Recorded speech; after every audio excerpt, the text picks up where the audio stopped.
chapter 2 we have started. Chapter 2 is sexual reproduction in flowering plants. So I'm giving quick revision what we did in the last class.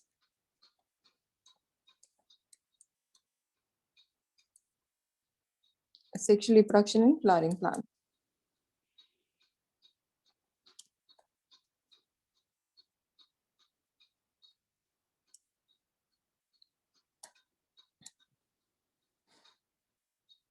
इसमें जो हमने सबसे पहले part पढ़ा था that was flower. Flower क्या होता है? It is a modified shoot. I'm quickly revising your last class topics. Modified shoot. Once जहाँ नहीं समझ आएगा बच्चे please ask me. Okay, others have already done, so it's a revision for everyone. So flower is a modified shoot which bear nodes and modified floral leaves. Which bear nodes and modified floral leaves. So this is the definition of flower. You can simply say it is a modified shoot. So it is a modified shoot which bear nodes and modified floral leaves. The flower has different parts. तो इसमें जो 10th में आपने थोड़ा सा topic किया हुआ है ऑलरेडी, जो स्टॉक से हम पकड़ते हैं that is called as pedicel. Pedicel is a part or stalk of a flower. Next is thalamus. Thalamus is swollen basal part जिसके ऊपर सारे मेल और फीमेल या पेटल्स प्रेजेंट होते हैं. Thalamus is also called as receptacle. Thalamus or receptacle. Next is whorls. Whorls बोलते हैं जहाँ पे बहुत ज्यादा ग्रुप हो, ग्रुप ऑफ पेटल्स या ग्रुप ऑफ लीव्स, तो उसको बोलेंगे whorls. तो whorls में इसमें आता है calyx. Calyx का दूसरा नाम क्या है? sepals. दूसरा whorl आता है corolla, which is called as petals. Next whorl आता है androecium.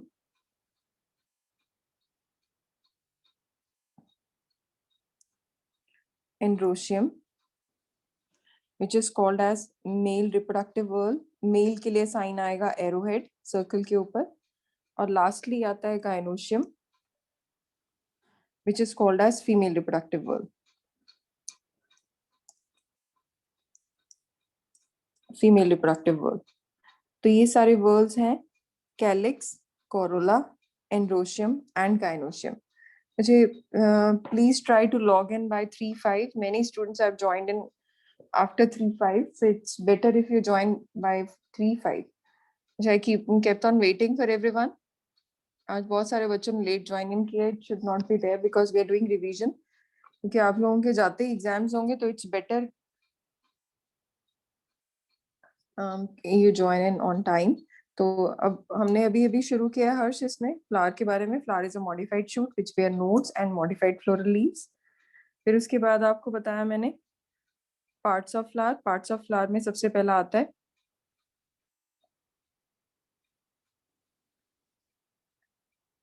पार्ट्स ऑफ फ्लावर में pedicel which is called as stalk, then is thalamus और रिसेप्टिकल. फिर आते हैं वर्ल्स. वर्ल्स में कौन से वर्ल्स थे? Calyx, Corolla, androecium and gynoecium. ये हमने लास्ट क्लास में किया था. और इसी में आप लोगों को एक एग्जांपल दी थी फ्लावर की, जिसमें फ्लावर की आपको बताया था hibiscus. Hibiscus rosa rosa sinensis. Hibiscus rosa sinensis, जिसका कॉमन नेम क्या था? Yes anyone? China rose. China rose. China rose is Hibiscus rosa sinensis. In fact, मैंने शायद आप लोगों को लास्ट क्लास में which we are doing chapter 2.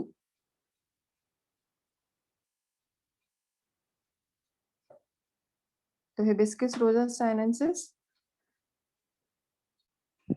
Next is sunflower. Sunflower का scientific name है Helianthus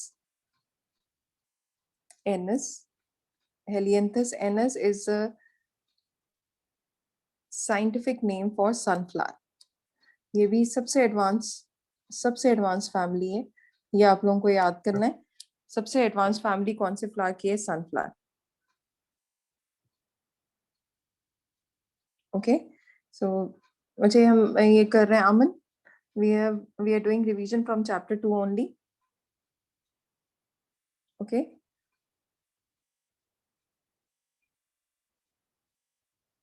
I wonder why everyone is joining so late today. Saturday है इसलिए सब late join in कर रहे हैं. Okay, maximum students have part कर. Okay, so फिर इसके बाद फ्लावर के बारे में जो हमने ये मुझे देखो बेसिक चीज तो हो गई, ये फ्लावर के पार्ट्स हो गए. पार्ट के फ्लावर्स में फ्लावर्स के पार्ट में sorry, pedicel, thalamus, calyx, Corolla, androecium, gynoecium.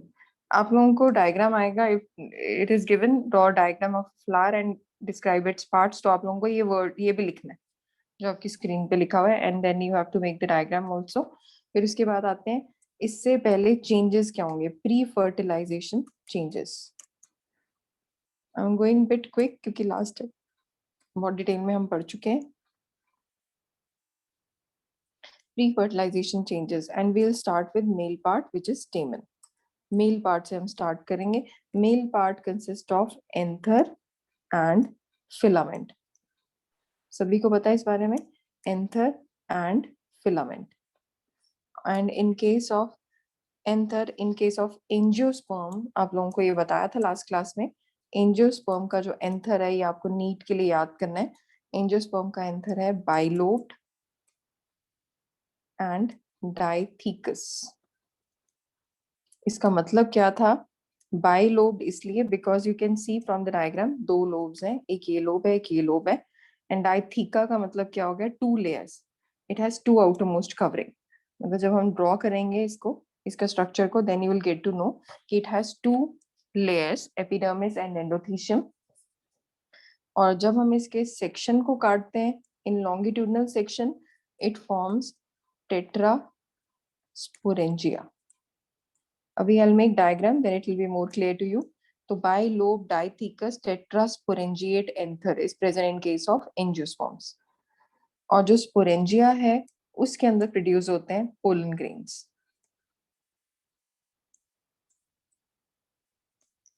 तो स्पोरेंजिया के अंदर प्रोड्यूस होंगे पोलन ग्रेन्स. ओके,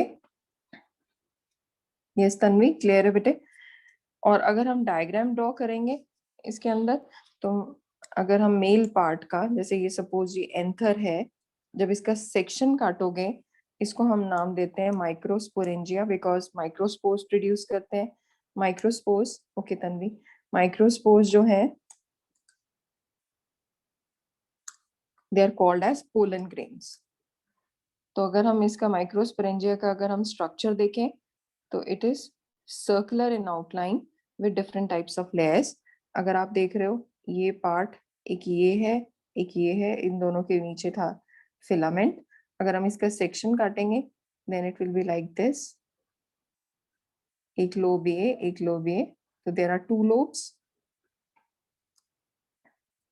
एक पूरा लोब, ये पार्ट को एक लोब बोला गया. This part is one lobe, this part is one lobe, that is why it is called as bilobed. और इनके अंदर जो स्पोरेंजिया हैं वो चार होते हैं, जैसे that is why it is called as tetrasporangiate. 1 2 3 4 tetrasporangiate anther, and in between there is a tissue which is known as connective tissue. The connective tissue is present in between. So this is the part जिसमें structure है किसका, ये पूरा structure है microsporangia का. इसको अगर हम डिटेल में पढ़ेंगे तो इसका ये part, if we consider only this part, अगर ये माइक्रोस्पोरेंजिया, ये देखो ये एंथर था, इसको जब हमने सेक्शन काटा तो सेक्शन काटने के बाद ये आया ऐसे, एक लोब ये, एक लोब ये, इसके अंदर चार स्पोरेंजिया है. माइक्रोस्पोरेंजिया, टेट्रास्पोरेंजिएट बोलते हैं. और अगर हम सिर्फ इसका एक सेक्शन काट के देखें तो सेक्शन में इसकी लेयर्स आएंगी. outermost layer is called as epidermis. I'm making the diagram. outermost layer को epidermis बोला गया, which is protective in nature. Epi means on, derma means skin.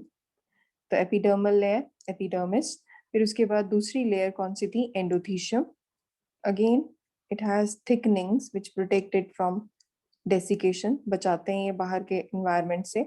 तो एंडोथीशियम लेयर, क्योंकि 2 लेयर्स हैं इसीलिए इसको बोलते हैं डाइथीकस. एपिडर्मिस और एंडोथीशियम इकट्ठे लिखते हैं, एंडोथीशियम. फिर इसके बाद आती हैं 3 से 4 middle layers. Middle layers again they are providing protection to the sporangia या पोलन ग्रेन्स. पोलन ग्रेन्स को प्रोटेक्ट कर रहे हैं. They are 3 to 4 in number layers, middle layers. 3 से 4 लेयर होती हैं. These are called as middle layers. और इनके अंदर होती है enriched layer which is called as tapetum. और tapetum, yes tapetum क्या प्रोवाइड करती है, ये पलक? Nourishment provided. Yes. That is why they are also called as nerve cells. Nerve cells because they provide nourishment to the growing microspore. तो nerve cells बोला जाता है. और इनके अंदर हमें मिलेंगे अब microspores या sporogenous cells. जो हमने माइक्रोस्पोरेंजिया पढ़ा, ये तो माइक्रोस्पोर्स ही हैं. ये अल्टीमेटली डिवाइड करके क्या बनाएंगे, पोलन ग्रेन्स. माइक्रोस्पोरेंजिया, या फिर इसको हम आपके एनसीईआरटी के अकॉर्डिंग चलेंगे तो it is given as sporogenous cells. इस चैप्टर में मैक्सिमम चीजें सिर्फ डायग्राम से क्लियर होंगी. तो जहां नहीं समझ आएगा आप लोग प्लीज मुझसे पूछ लेना. If any diagram is not clear to anyone, तो this is the diagram of your anther. अब इसमें एंथर में क्वेश्चन आता है, ड्रॉ डायग्राम ऑफ एंथर. तो आप लोगों ने ये ड्रॉ करना है, this diagram anther. This is for young anther. उसका सेक्शन ये बनाना है, पोर्शन ऑफ दिस एंथर. अगर सिर्फ एंथर का पूछा गया टीएस, तो टीएस में आप छोटा सा ये बनाओगे, फिर उसका एक पोर्शन बनाओगे. And if it is asked draw structure of mature anther, तो मैच्योर एंथर के लिए आप इसका स्ट्रक्चर जो है अलग से बनाओगे, जिसमें ये pollen grains they are released. तो लेयर्स ये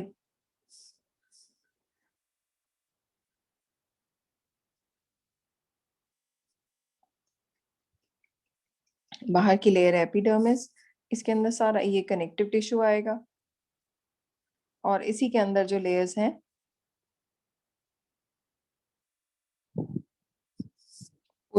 पोलन ग्रेन्स. पोलन ग्रेन्स जो हैं यहां से रिलीज होते हैं, इस एंड से.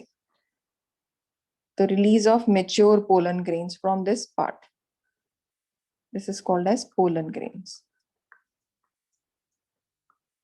तो ये पूरा स्ट्रक्चर आ गया.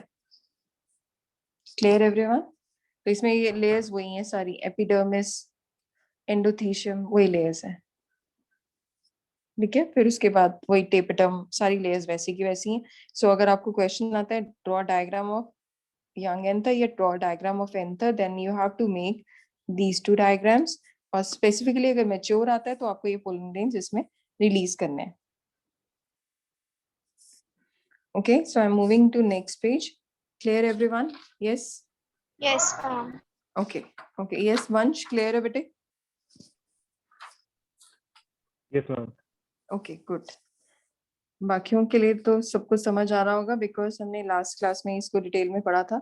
अब जो ये पोलन ग्रेन रिलीज हुआ है, it is leased at it is leased in the form of pollen tetrad. अभी हम पढ़ेंगे व्हाट इज टेट्राड. तो पोलन ग्रेन स्पोरोजेनस जो एक है, इसके बाद ये डिवाइड हो जाता है 2 में. 1 से ये 2 में डिवाइड होगा, 2 से ये 4 में डिवाइड होता है, इसीलिए इसको नाम दिया जाता है टेट्राड. बाहर की लेयर एक्साइन, अंदर की लेयर इंटाइन. तो 2 लेयर्ड है ये. और ये आ गया माइक्रोस्पोर मदर सेल, एमएमसी इसको बोलते हैं, microspore mother cell. It forms dyad after meiosis. Meiosis 1, meiosis 1 के बाद 2 बनेंगे, फिर आता है मियोसिस 2, मियोसिस 2 के बाद टेट्राड बनेगा. तो microspore tetrad.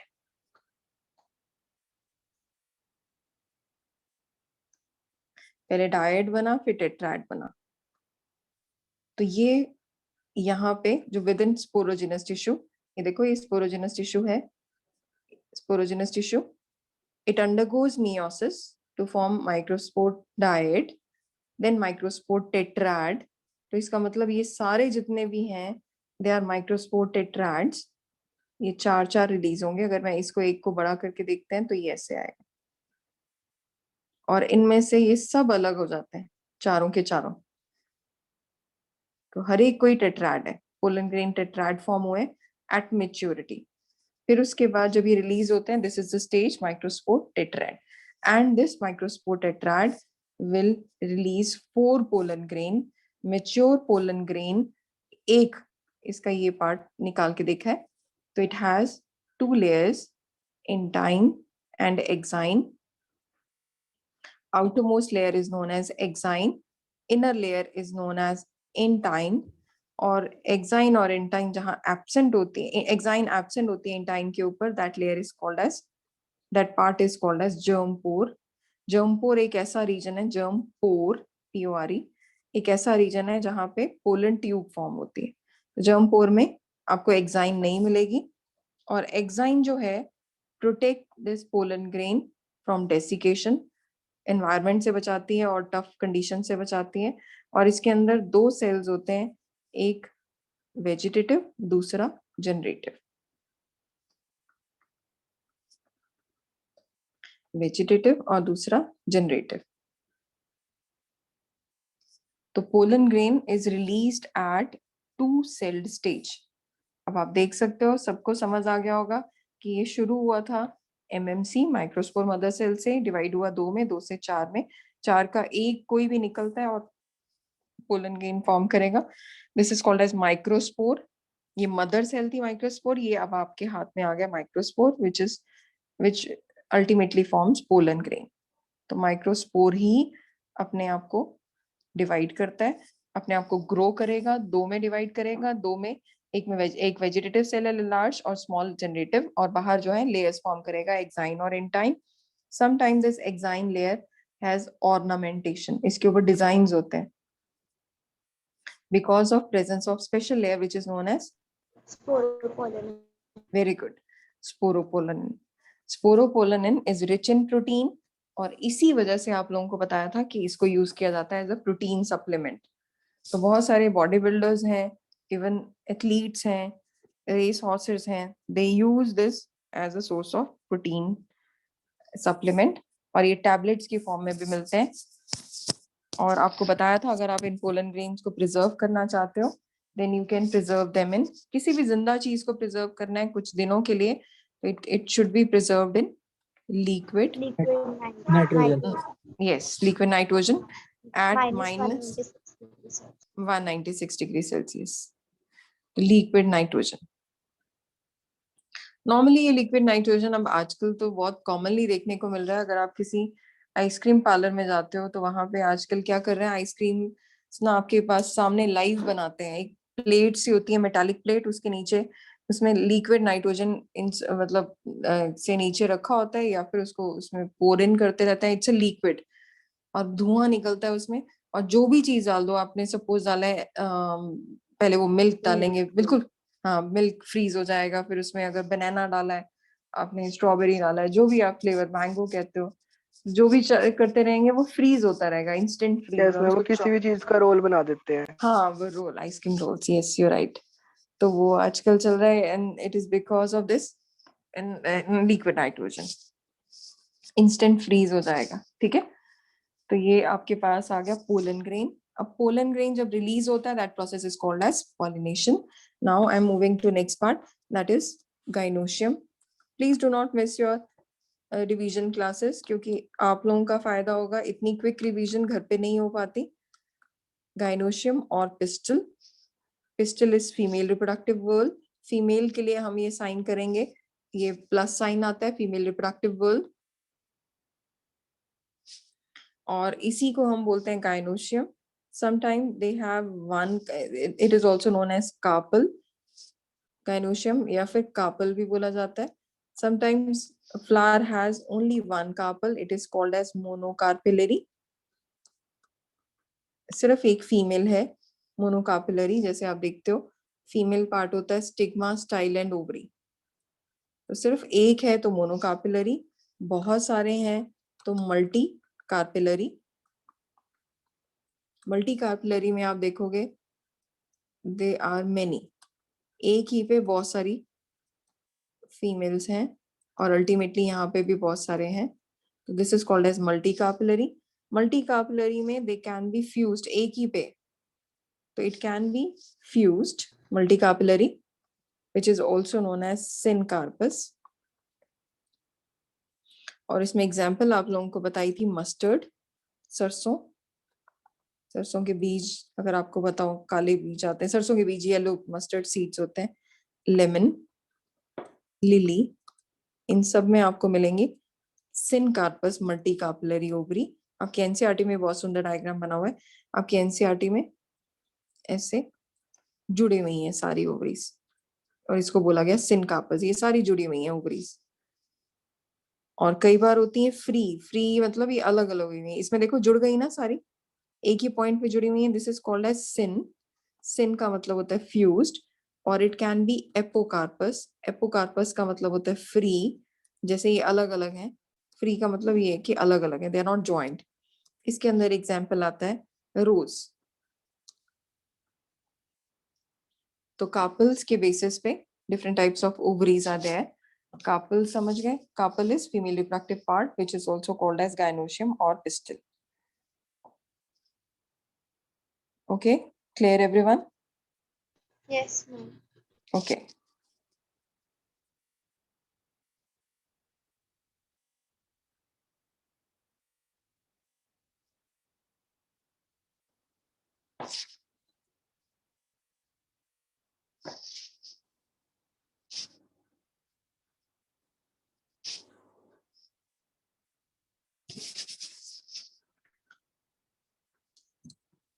Okay, now I am moving to next part.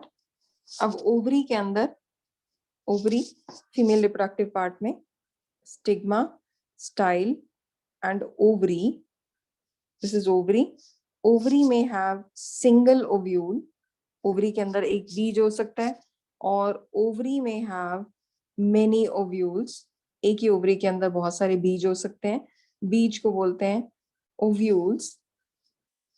Mayank and Janvi, bete, I think there is some network issue at your end. So we are doing revision from chapter 2 only.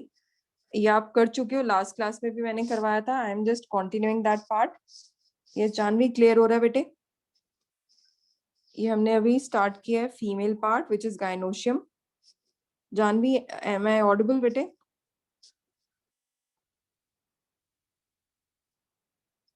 Yes, ma'am. Okay, तो इसमें देखो बच्चे, gynoecium और female reproductive part, जिसको हम दूसरा नाम देते हैं pistil, sometimes it is called as carpel. अगर सिंगल है तो उसको बोलते हैं मोनोकार्पुलरी, ये देखो एक है, और बहुत सारी ओवरीज हैं तो उसको बोलेंगे मल्टी कार्पुलरी। मल्टी कार्पुलरी में जुड़े हो सकते हैं एक ही पॉइंट पे, it is called as syncarpous. अलग अलग हो सकते हैं, इसको बोलते हैं एपोकार्पस। प्लस इनके एग्जाम्पल दे दी, सिनकार्पस आपको ऐसी ओवरी देखने में मिलेगी मस्टर्ड में जिसको बोलते हैं सरसों, लेमन में, लिली में। एपोकार्पस ये वाली आपको मिलेगी देखने में रोज में, Rosa indica. Okay ma'am, clear है बेटे? अब ओवरी, फीमेल में ओवरी में, this is called as ovary, ovary में हैव सिंगल ओव्यूल और इट में हैव मेनी ओव्यूल्स। ओव्यूल्स होते हैं बीज। अब अगर आप ये देखते हो एक ही बीज है तो एक सिंगल ओव्यूल में, ovary with one ovule, single ovule, ये आपको मिलेगा मैंगो में, आजकल फेवरेट है सबका। तो मैंगो में एक ही गुठली होती है, एक ही बीज होता है, तो ये आ गया। इसी तरह सनफ्लावर में, सनफ्लावर के बीज से ऑयल निकलता है, सनफ्लावर ऑयल। इसी तरह it can have many ovules. अगर बहुत सारे ओव्यूल्स हैं तो उसमें बीज बहुत सारे हैं, जैसे मटर में बहुत सारे होते हैं, वाटरमेलन में, वाटरमेलन, इवन मस्टर्ड, सरसों में, तो बहुत सारे बीज होंगे, then it is called as multi many ovules. And if it is single, ovary with single and multiple ovules. तो इनकी आपको एग्जांपल्स बेसिकली याद करनी है, सिंगल ओव्यूल के लिए और मल्टीपल ओव्यूल के लिए। अब बड़ा इंपॉर्टेंट पार्ट है, वो आपको डायग्राम से क्लियर होगा, आप सिर्फ सुनोगे, then it will be more clear to you. हमने पढ़ा फीमेल का stigma, style and ovary. Ovary में इस पूरे पार्ट को हम बोलते हैं न्यूसेलस। न्यूसेलस में कोई भी एक सेल, एनी सेल, कोई भी एक सेल ऊपर है या साइड पे है, नीचे है, कोई भी एक सेल जो है वो अपने आप को मेच्योर करता है और फॉर्म करता है प्राइमरी को हम जनरली लिख सकते हैं 1 degree, primary archesporial cell. सिर्फ नाम याद करना है आपको, प्राइमरी आर्के स्पोरियल सेल। ये आर्के स्पोरियल सेल क्या करता है? कोई भी एक सेल ये था, suppose this is an primary archesporial cell, it starts to divide forming 2, 1 से 2 में डिवाइड होगा, जैसे माइक्रोस्पोर था 2 से 4 में होगा after meiosis 1 and meiosis 2। Simple 1 से 2, 2 से 4, इनमें से ऊपर वाले 3 जो हैं अपने आप डीजनरेट हो जाएंगे, मर जाएंगे, and only 1 will be functional. ये जो फंक्शनल है ऊपर वाले देखो मर जाएंगे ऐसे, और सिर्फ एक रह जाएगा ये डिवाइड होता है 1 से 2 में, 2 से 4 में, 4 से 8 में। तो अल्टीमेटली इसके पास 8 न्यूक्लियाई हैं।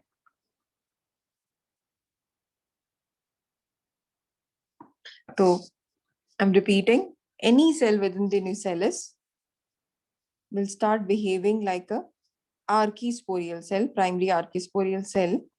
और प्राइमरी आर्किस्पोरियल सेल जो है वो डिवाइड होगा 2 में, 2 से 4 में, 4 में से ये 3 जो हैं डीजनरेट हो जाते हैं और एक फंक्शनल रहता है। ये एक फिर डिवाइड करता है 2 में, 2 से 4, 4 से 8। और ये जो 8 न्यूक्लियाई हैं ये अपने आप को कैसे अरेंज करते हैं? They form an embryo sac, they form this embryo sac जिसमें अपर 3, लोअर 3 और बीच में 2। 8 थे ना, तो 8 में 8 न्यूक्लियाई थे, तो देखो 8 न्यूक्लियाई कैसे अरेंज हुए? अपर 3 which are called as antipodal cells, lower 3 which are called as egg apparatus क्योंकि इनके अंदर एग है, and middle 2 they are called as polar nuclei or central cell. This is called as embryo sac. Embryo sac के अंदर cell अगर हम गिनेंगे 7 है, और न्यूक्लियाई गिनेंगे दे आर 8। कैसे? आप देखो ये 3 ऊपर न्यूक्लियाई है, 3 नीचे 6 और 2 बीच में 8। सेल की बात करेंगे, ऊपर 3 सेल है, नीचे 3 सेल है 6, बीच में 1 सेल है 7। 7 सेल्ड 8 न्यूक्लिएट एम्ब्रियो सैक। और आप लोगों को पता है एनसीईआरटी में दिया हुआ है इसका नाम, इट इज पॉलीगोनम टाइप। ये नीट के लिए इंपॉर्टेंट है, पॉलीगोनम टाइप। सबसे पहले पॉलीगोनम में देखा गया था इसलिए इसको नाम दे दिया, most common type polygonum type. Question आता है, describe the development of embryo sac. तब आप लोगों को इसमें ये पूरा प्रोसेस डिस्क्राइब करना है, describe the process of embryo sac. तब आप लोगों को ये पूरा का पूरा प्रोसेस डिस्क्राइब करना है, जिसमें प्राइमरी आर्किस्पोरियल सेल है, डिवाइड होगा 2 में, 2 से 4 में, 4 में से ये 3 डीजनरेट होंगे और एक फंक्शनल रहेगा। एक जो फंक्शनल है वो डिवाइड होगा 2 न्यूक्लियाई, 2 से 4, 4 से 8। Ultimately these nuclei they arrange themselves into this embryo sac. How many of you are clear till here? Please raise your hand. Okay, Palak, Elena, Mehak, Kondal, Dolly, Kushi, Mehak, Harjot. Yes, Aman, Angelina, okay, Tanvi, Yuvraj, okay, Utkarsh, yes. Amanmeet, Angelina, okay, Angelina, Ishmeet, yes. Anubhav, okay. Amanmeet, Dolly, I'm waiting. Harsh, Janvi, Jasmine, Kritika, Vansh, Anshraj, Mayank. Please be quick in raising your hand if it is clear. And if you have any doubt, just let me know. Okay, Janvi, Ansh, good. Dolly, good. Amanmeet, Harsh, Jasmine, Vansh.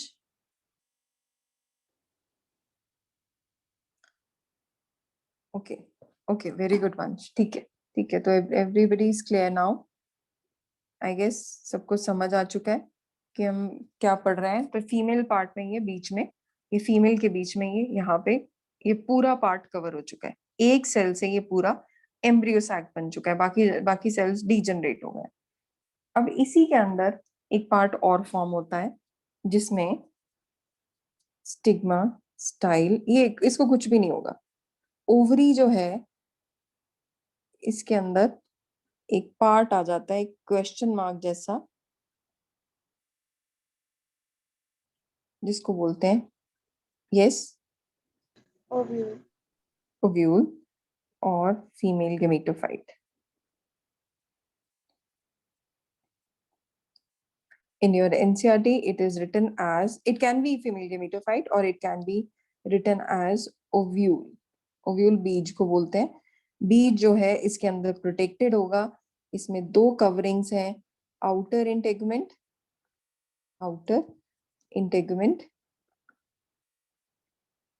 inner integument. Integument, you know, it is a covering. Outer integument, inner integument.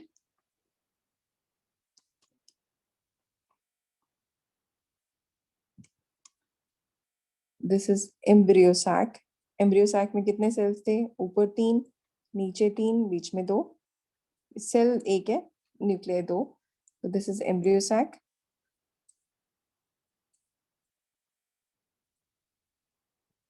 और इसमें जहां से ये point निकलता है इसको बोलते हैं माइक्रोपाइल. जहां से ये ओपनिंग थी इसको बोलते हैं माइक्रोपाइल. और ऑपोजिट एंड क्या होता है माइक्रोपाइल का? Chalazal end. Yes, chalazal end. जिसको ये डायग्राम समझ आ रहे हैं ना, diagrams they are more than enough. Diagrams they are self explanatory. इसीलिए कहते हैं कि आप लोगों ने बहुत ध्यान से इनके डायग्राम्स करने हैं, क्योंकि डायग्राम्स अगर आप लोगों को क्लियर हुए तो आप लोग खुद अपने आप लिखने वाला पार्ट बहुत इजी है. सिर्फ इसके डायग्राम्स इंपॉर्टेंट है. तो माइक्रोपाइल, तो अगर हम इसको, इस क्वेश्चन मार्क को बाहर निकाल के देखते हैं, तो आप लोगों को बताया था मैंने, ये एनसीईआरटी में बना हुआ है. आपकी एनसीईआरटी में क्वेश्चन मार्क को उल्टा कर दिया है, इसी स्क्रीन को उल्टा कर दोगे और इसके अंदर ये एम्ब्रियो सैक है. ये मैंने पार्ट इनलार्ज किया, ये पार्ट सिंपल, ये क्वेश्चन मार्क था, मैंने इसी को बाहर ले लिया. इसमें जो पार्ट्स थे, ये बीच वाला पार्ट है एम्ब्रियो सैक. एम्ब्रियो सैक में 3 सेल्स ऊपर हैं, 3 सेल्स नीचे हैं, बीच में 1 सेल है. और इसमें इंटेगमेंट्स अगर आप ध्यान दोगे तो इसमें आउटर इंटेगमेंट, इनर इंटेगमेंट.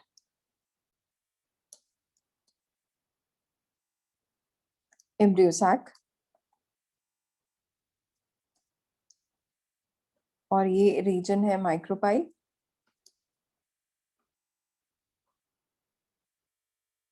और इसी में ये point of attachment is called as hilum. और ये पूरे स्टॉक को बोलते हैं फ्यूनिकल. ये नाम दिए हुए हैं स्टॉक को funicle. Point of attachment is hilum, micropyle opening, और इसमें एक रीजन आता है जिसको बोलते हैं raphe, RAPHE. Tell me the page number in NCERT जिस पे डायग्राम बना हुआ है.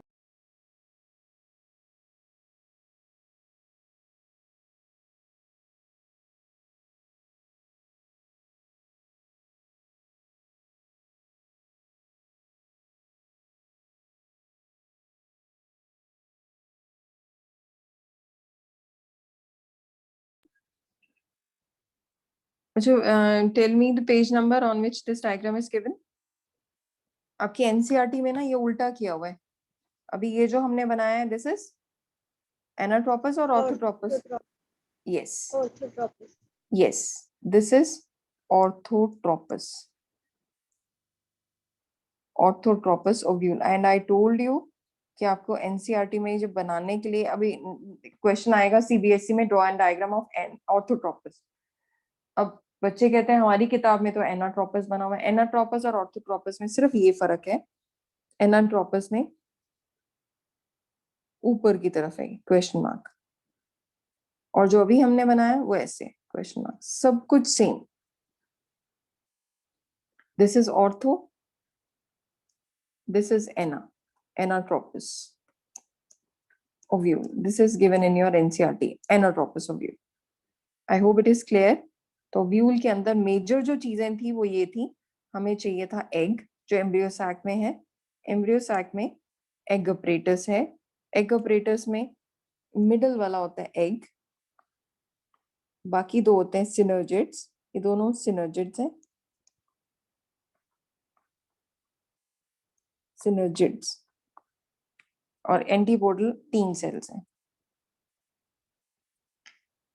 अब जो आज हमने स्टार्ट करना था part, that was pollination. I hope ये सभी को क्लियर है, हमने लास्ट क्लास में किया था।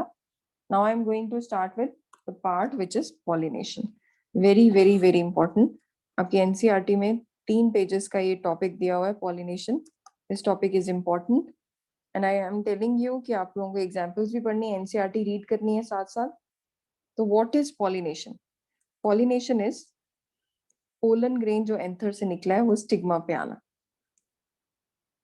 The transfer of pollen grain, if it is pollen grain, the transfer of pollen grain from anther of stamen to the stigma of carpel.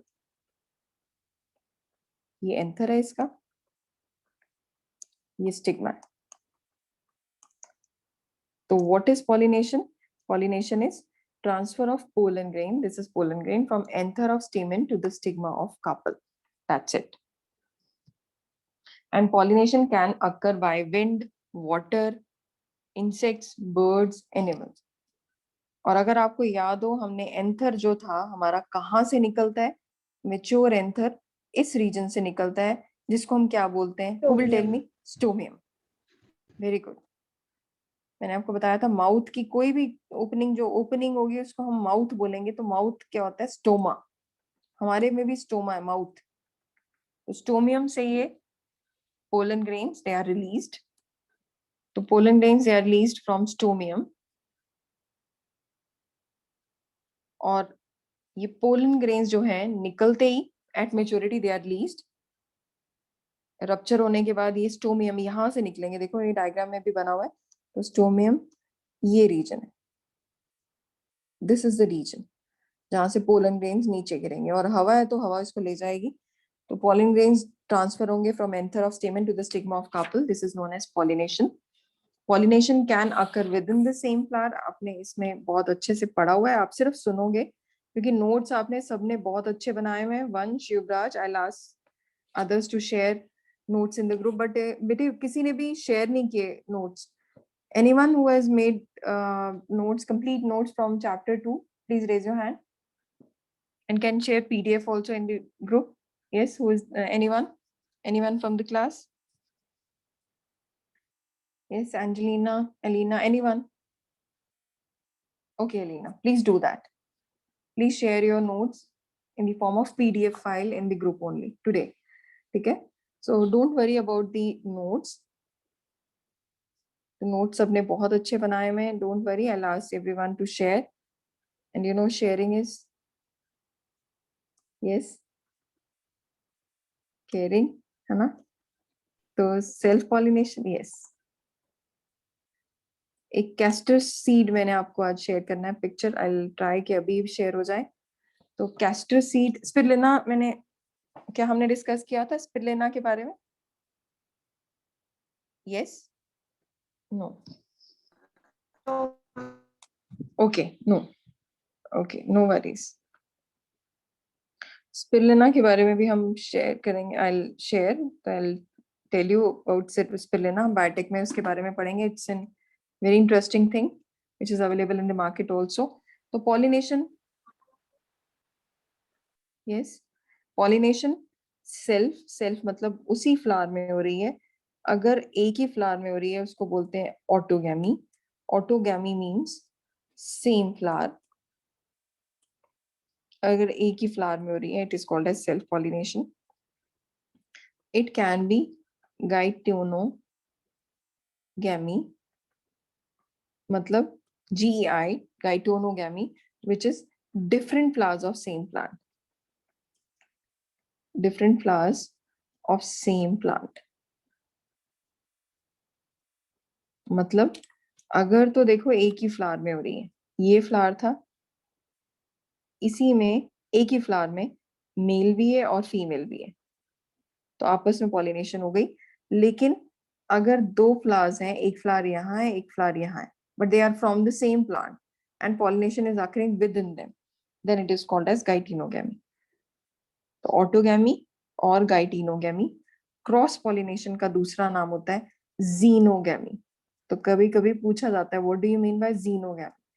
It is cross pollination and obviously it is from not from the same plant, it will be from different plants but of same species. तो pollination जब different flowers में होगी of same species then it is known as cross pollination। और cross pollination में can occur, और obviously अगर मेरे को एक plant से दूसरे plant में जाना है तो I need some external source, तो it can be living or non living। जैसे नॉन लिविंग में एबायोटिक एजेंसीज जो हेल्प कर रही है एक जगह से दूसरी जगह ट्रांसफर करने के लिए, जैसे विंड पॉलिनेशन को बोलते हैं एनीमोफिली। जैसे वाटर, इसको बोलेंगे हाइड्रोफिली। यस, बायोटिक एजेंसीज में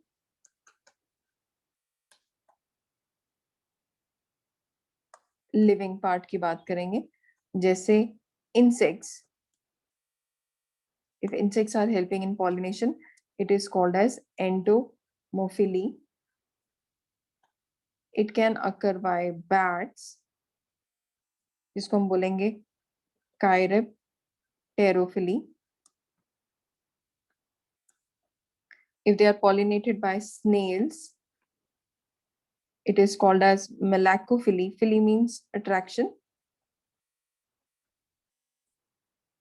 And lastly, by birds, which is called as ornithophily.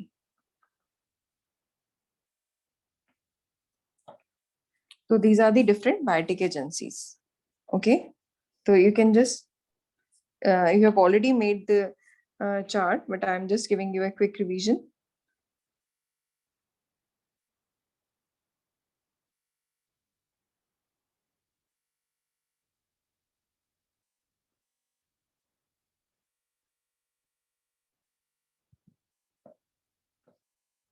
Biotic में आ गया, एबायोटिक में आ गया non living agencies like wind and water. Wind में आ गया एनीमोफिली, वाटर में आ गया hydrophily. It can be living agencies like insects. Insects में क्या है? Entomophily. If it is with the help of bats, क्योंकि बैट्स जो है generally they are not vampires, बताया था आप लोगों को, they are not blood sucking, they are generally fruit eating bats. ज्यादातर कॉमनली फ्रूट ईटिंग बैट्स होते हैं। जो ब्लड सकिंग वेम्पायर्स होते हैं बहुत रेयर होते हैं। तो कायरेप्टेरो बैट्स जो से होगी pollination, malacophily by snails, ornithophily by birds. अब जो सेल्फ पॉलिनेशन है जो हमने पढ़ा अभी, self pollination, this one, self pollination में it is the transfer of pollen grains from anther to the stigma of same flower, which is autogamy। ये कब कब होता है? ये कब होगा कि उसी फ्लावर में पॉलिनेशन हो जाए इजीली? तो it can occur if the flower is closed. तो ऐसे फ्लावर्स जो हमेशा क्लोज्ड रहते हैं और अंदर ही अंदर पॉलिनेट होते हैं, it is called as cleistogamous. ये बहुत ही इंपॉर्टेंट नीट का question. Cleisto means closed.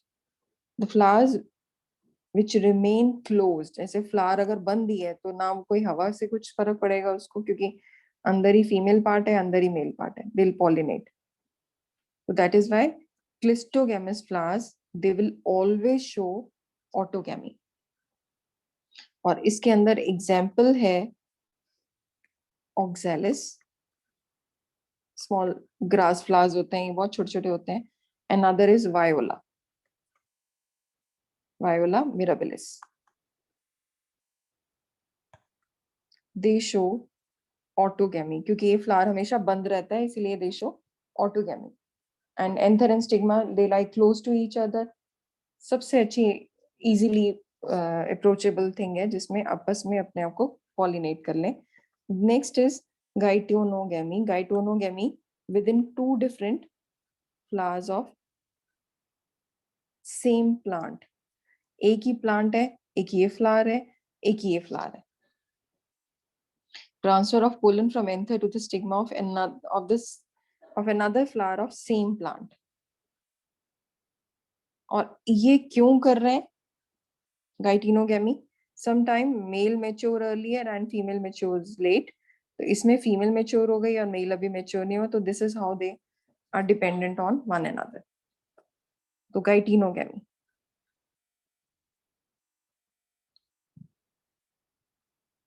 Genetically similar. Next is Chasmogamous. अब नॉर्मली देखते हो flowers they are open. Flowers they are generally exposed. आप देखते हो ये पेटल्स हैं और इसमें कई बार क्या होता है ऐसे पार्ट बाहर आया होता है. They are exposed. Their anther and stigma they are exposed. ये स्टिग्मा होता है, ये एंथर होते हैं. They are exposed. फ्लावर से ऊपर आए होते हैं. इसमें टेंडेंसी ये होती है कि किसी और फ्लावर का भी पोलन ग्रेन लैंड कर सकता है स्टिग्मा के ऊपर, but generally they are preferred because their timings of maturity are same. And this chasmogamy is shown by chasmogamous most of the angiosperms. Again question, कौन से chasmogamous angiosperms क्या show करते हैं? They are generally chasmogamous. That means they remain exposed, they remain open. और इसमें example लिखना चाहते हो, एग्जाम्पल आएगी मिराबिलिस. मिराबिलिस. और इसमें एक और एग्जाम्पल है कैथेरेंथस.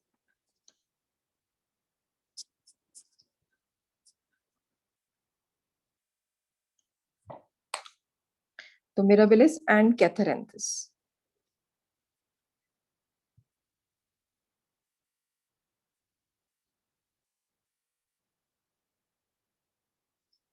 These are the 2 examples of chasmogamous flower.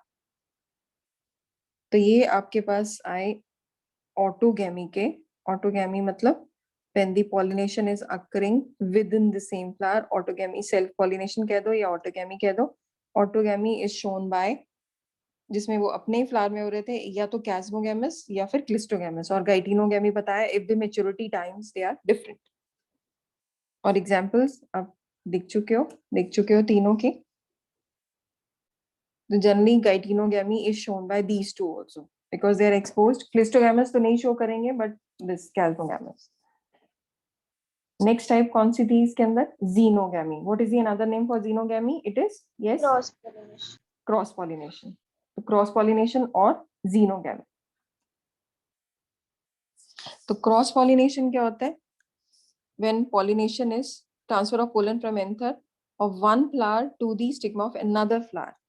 एक फ्लावर से दूसरे फ्लावर पे, but they are genetically similar और मे बी डिफरेंट ऑल्सो. कई बार होता है एक ही बीज से बने, कई बार डिफरेंट बीज से बने हुए, तो जेनेटिकली डिफरेंट होंगे. तो transfer of pollen from anther of one flower to the stigma of another genetically similar और dissimilar flower.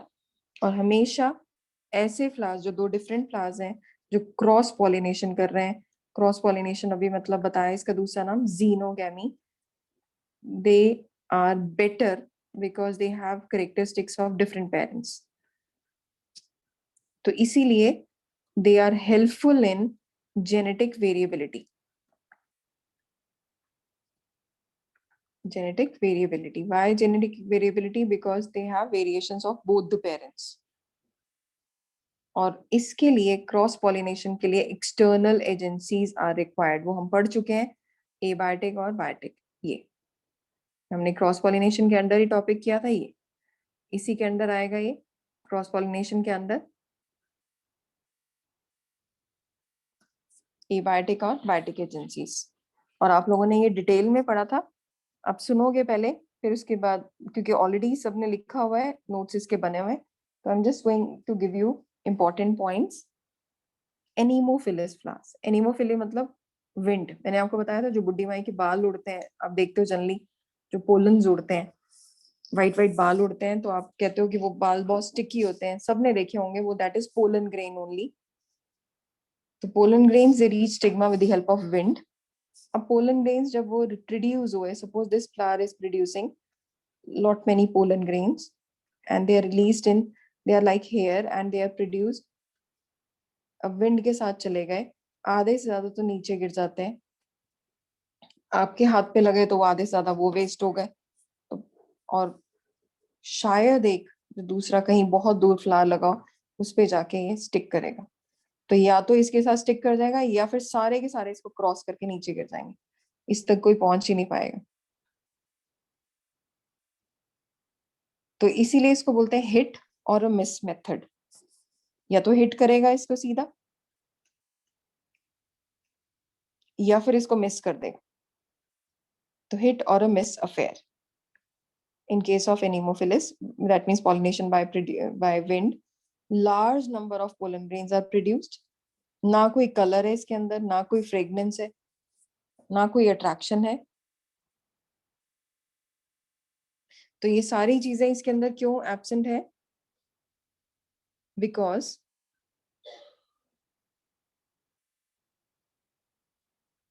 why these things are absent? Anemophilus में क्यों एब्सेंट होंगी? क्योंकि they do not have to attract insects. तो wind pollinated flowers जो हैं, they are dry, they are very light in weight, they are smooth, they are not, they do not have any color, they do not have even any fragrance.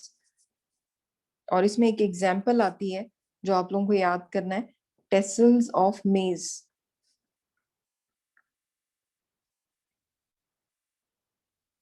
Tassels of maize. This is given in NCERT, tassels of maize. इनके अंदर around 20 to 25 million pollen grains produce होते हैं. मेज समझ रहे हो, मक्की जिसमें छल्ली देखते हो, तो अगर आपने छल्ली कभी छिलका उतारा है तो उसमें देखे होंगे गोल्डन बाल बहुत सारे होते हैं, वो सारी पोलन ट्यूब्स होती हैं, मिलियन. तो एक ही में, एक ही प्लांट में, एक ही फ्लावर में मिलियन ऑफ पोलन ग्रेन्स, वो भी 1 मिलियन नहीं, 20 to 25 million pollen grains are produced. तो ये टेसल जो है, it is an example for wind pollination. Hydrophily मतलब नाम से पता चल रहा है वाटर, और इसमें आप लोगों को इट में आकर विद इन दी वाटर, इसमें आप लोगों को बहुत अच्छे से एक्सप्लेन किया था. पॉलिनेशन पानी के अंदर हो सकती है, अगर विद इन है, yes the example is Zostera, और may be on this, yes, surface, it is Vallisneria. तो या तो पानी के अंदर होगी within the water, then it is Zostera, or it may occur on the surface of water, that is Vallisneria. Vallisneria में generally it is called as Vallisneria, Vallisneria.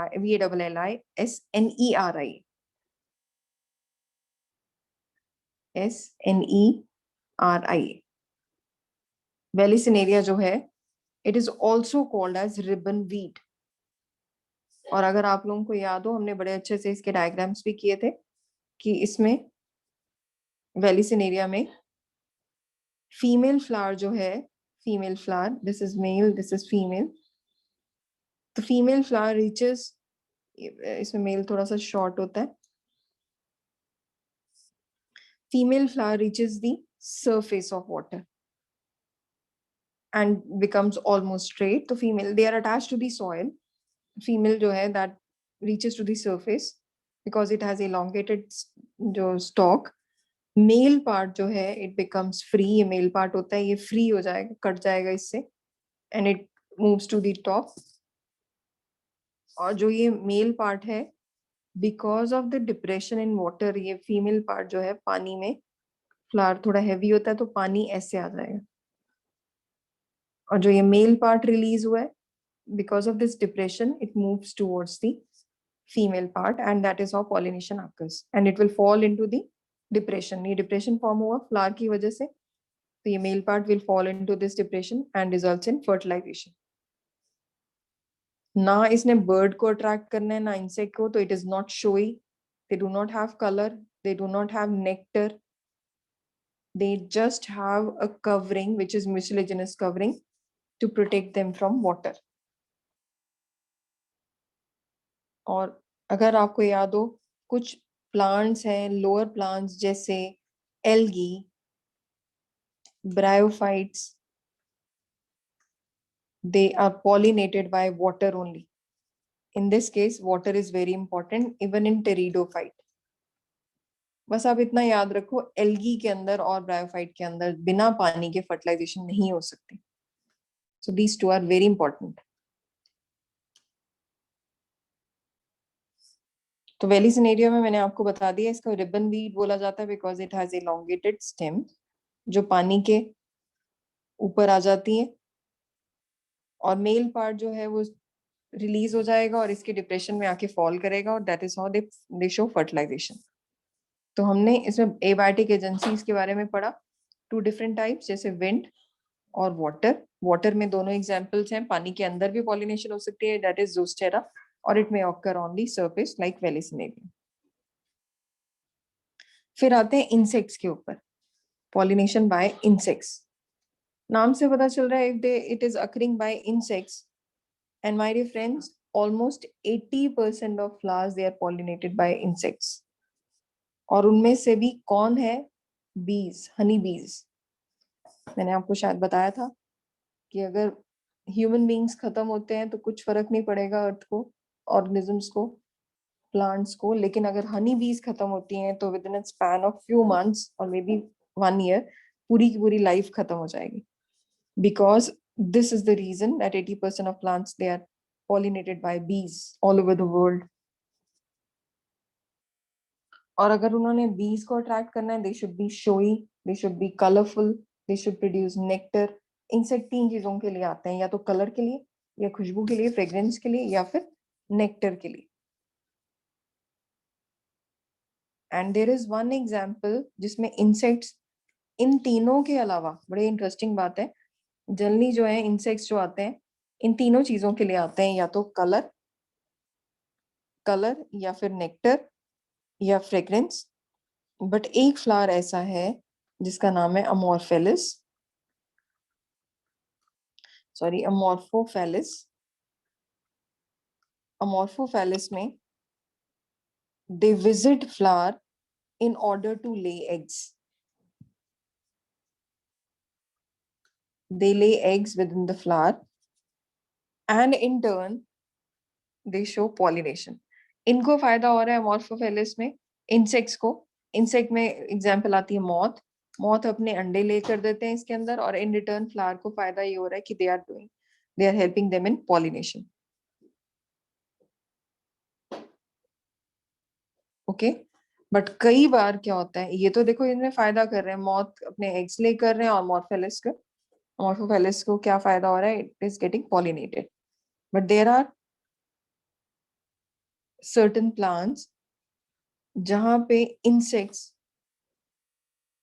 Pollen को खा जाते हैं या नेक्टर खा जाते हैं. पोलन खा जाएंगे, कुछ इंसेक्ट्स होते हैं जो पोलन भी खा जाएंगे, नेक्टर भी खा जाएंगे, and they are not helping any flower in pollination. Those insects are called as robbers or pollen robbers. Robbery पता है ना, चोर, डकैती. तो चोरी कर रहे हैं क्योंकि they are taking nectar as well as pollen, eating on this, and pollen is rich in protein, so that is why they are feeding on pollen. There are few plants which are pollinated by birds. और मैंने ये आपको बताया था कि कई बार wallpapers भी होते हैं, बहुत सुंदर लगते हैं वॉलपेपर्स, जिसमें देखते हो बर्ड जो है ऊपर फ्लाई करती हैं, फ्लावर के ऊपर फ्लाई करती हैं और वो पॉलिनेशन होती है by birds. That is called as ornithophily. Ornithophilous pollination by birds. अब इतनी बड़ी बर्ड आ रही है तो फ्लावर को उसको खाना देना पड़ेगा. तो flowers they are colorful, they are very colorful, showy, as well as rich in nectar. खाना जो है शुगर बहुत ज्यादा होनी चाहिए. Nectar NECTAR. और एग्जाम्पल इसके अंदर बॉटल ब्रश. बहुत सुंदर है, मैंने बताया था आपको शायद ये। I'll try to share the picture. This bottle brush looks so beautiful. इसमें ऐसे ऐसे करके ये इवन 40 के गार्डन में पार्क के बाहर लगे हुए हैं, और ये छोटे छोटा पिंक कलर के होते हैं बॉटल ब्रश। बॉटल ब्रश पता है क्या होता है? ब्रश जो यूज करते हैं बच्चों की बॉटल्स को साफ करने के लिए। अगर आपने कभी देखा है, बॉटल के ना अंदर जाने के लिए वो ऐसे ऐसे ब्रिस्टल्स होते हैं, छोटे बच्चों की बॉटल्स को साफ करने के लिए, इसको बोलते हैं बॉटल ब्रश। बट इसमें ऐसा कुछ नहीं है ब्रिस्टल, पर ऐसे होते हैं हैंगिंग। तो ये बहुत सुंदर है। तो बॉटल ब्रश में pollination occurs by ornithophilie, by birds. Okay, then lastly we have read that there are some plants in which pollination occurs by bats. So Cheiropterophilie. Cheiropterophilie is pollination by bats. अब bats रात को निकलते हैं, तो इनको colour होने की जरूरत, कलर है नहीं है रात को तो कलर दिखना ही नहीं। और मैंने अभी बताया कि there are maximum bats who are fruit eating, तो they should have fruity odour, fruit flavour होना चाहिए, उनको लगे कि हम खाना खाने आ रहे हैं। कलर की जरूरत ही नहीं है, क्योंकि रात को अंधेरे में कोई भी कलर नहीं दिखेगा। They should be white, they should produce fruit smell, and they should produce nectar, क्योंकि वो कुछ ना कुछ तो लेने आएंगे ही आएंगे, तो नेक्टर लेने आएंगे। नेक्टर पता है क्या होता है? चीनी, चाशनी होती है ना, चीनी वाला पानी। बहुत कई फ्लावर्स को आपने अगर हाथ लगाया होगा तो हाथ चिप चिप शुरू हो जाते हैं, फ्लावर्स को तोड़ते हैं, बिकॉज दे हैव नेक्टर, नेक्टरीज। और इसके लिए कायरोप्टेरो के लिए आपको याद करना है इसकी एग्जाम्पल, पॉलिनेशन बाय बैट। इसकी एग्जाम्पल है काइगेलिया, काइगेलिया पिन्नेटा, which is also called as sausage tree, SAUSAGE। एक सॉसेज ट्री है, एक कदम ट्री है, KADM। ये दोनों पॉलिनेट होते हैं, काइगेला सॉसेज ट्री, एक और का नाम है कदम ट्री, एंथोसिफिलिस बोलते हैं, बट आप कदम ट्री भी लिख दोगे, then also it is fine. These two trees, they are pollinated, Kaigela and this kadam tree, ये Anthocephalus, they are pollinated by this bat. Next part we'll discuss outbreeding devices, थोड़ा सा topic रह गया, we'll complete in the next class. I hope सबको समझ आ रहा है, because I am repeating it for everyone, तो I think कि सबको clear हो रहा है जो जो हम part कर रहे हैं।